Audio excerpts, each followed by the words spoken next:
Mr. Salalima, as you said, no, and it bears reminding and stressing to everyone, no need to panic.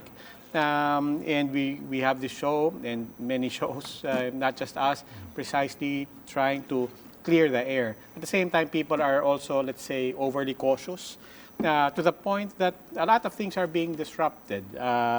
People ask themselves, parang dapat ba mag-telecommute tayo sa opisina? May mga nananawagan na walang pasok, nangunguna dyan yung mga bata, nananawagan, pwede ba walang pasok? But basic question, is there any reason for any of us to disrupt our daily routines? Well, for one, that's true, Sir Robbie, that there's no reason to panic. In fact, we have protocols in place, and some of the protocols have been activated by all the 17 local government units, particularly by their health officials. But in terms of disrupting or coming up with let's say, an order to, let's say, suspend classes or work, these are the things that could be used or could be seen just an option or just a precautionary measure.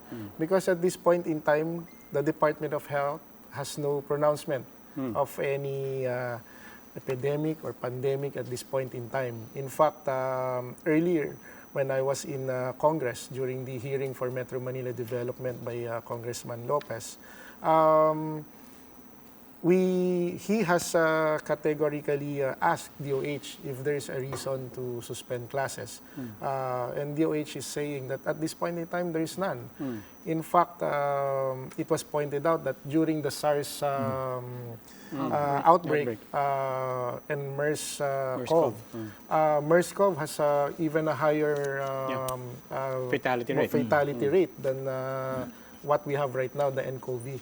So at this point in time, everything is being done on a precautionary basis and also on a proactive approach. Okay. Just to, of course, not to have the disease spread out and become as big as it is. In the meantime, one clear thing that has been disrupted with government mandate is airports, certain flights, particularly to and from China.